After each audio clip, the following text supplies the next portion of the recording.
Most of you aren't subscribed. Make sure to heal the subscribe button, as it helps out the channel. Without further ado, skipping ahead 3 months, Pharma and his father, Bruno, have grown quite close, as they regularly hold meetings, sharing and teaching each other knowledge from their worlds. With Pharma's new designed cure for the White Death, Bruno tells Pharma that people are after the recipe, and that he's been able to protect Pharma for now. Hearing this, Pharma is thankful, but notes that medicine to cure any disease should be made public, as this will help spread the good deed of pharmacists. Hearing Pharma's innocent ambitions, Bruno brings up the topic of the Queen, revealing that he has been told that someone had purposely brought the disease into the royal family, wanting them dead. Before Pharma leaves to check on the Queen, Pharma states that even if someone is exposed to the White Death, there is only a 10% of it actually infecting someone. Now alone, Bruno thinks about a past memory, an encounter with a disheveled chain-up maniac. Entering the royal family's home, Pharma greets Noah, someone who also serves under Elizabeth. Pulling Pharma aside, Noah reveals that he has heard that the Queen is intending to give Pharma a reward for saving her life, and is curious of what Pharma desires. After hearing Noah fire off some suggestions, Pharma thinks about what the one thing he desires the most is, coming to the realization that he wants to open a pharmacy of his own. With that, he can finally work towards the goal of becoming well known, whilst also being able to provide medicine for the poor. Leaving to meet with the Queen, Pharma concludes that the medicine has been working well to counteract the White Death, seeing Elizabeth clearly well. But Pharma does warn Elizabeth to always be cautious, as with time, simple diseases in different environments could easily evolve and spiral out of control. Seeing it as the perfect chance, Elizabeth thanks Pharma for giving her hope, when everyone else had already given up, revealing that the moment she was diagnosed with the White Death, her authority as ruler was immediately stripped and disregarded. Asking Pharma if she should even reclaim the throne, Pharma ponders for a bit, before stating that she is clearly loved, not only by her son, her advisors, but also the citizens of the kingdom.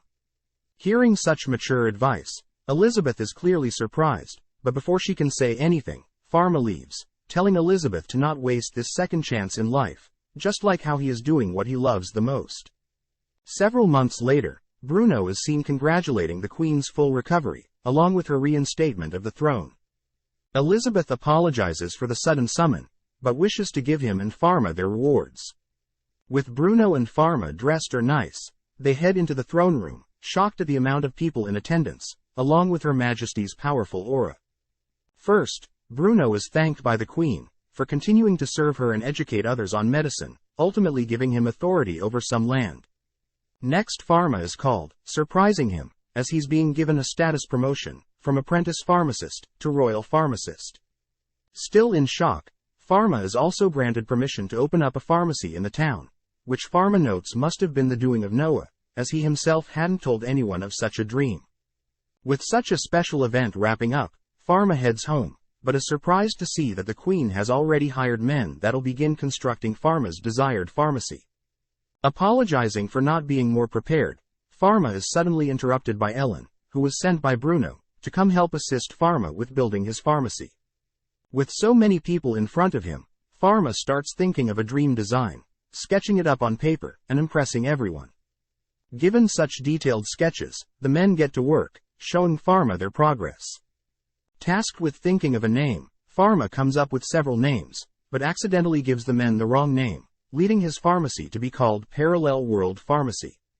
Arriving, Ellen compliments Pharma on his creative name for the place, but states that since Pharma is the son of a noble, he'll be bound to fight with other pharmacists, as they'll all be fighting over customers.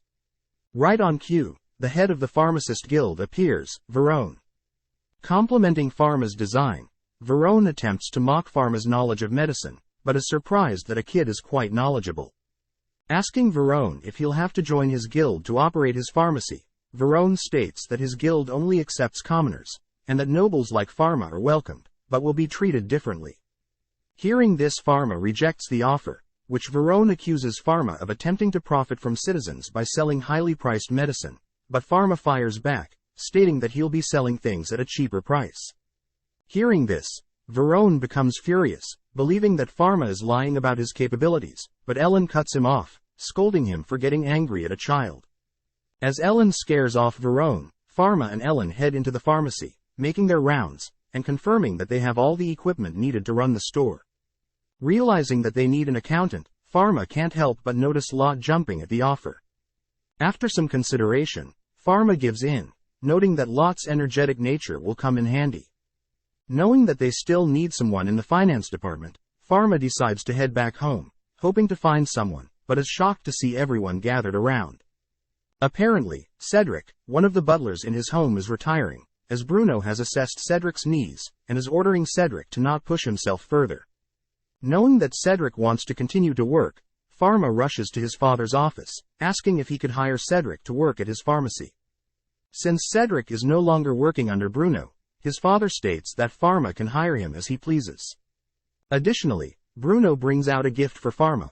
Knowing that operating a business will be expensive, Bruno had planned to give Pharma this, as a celebration of his son starting his own business.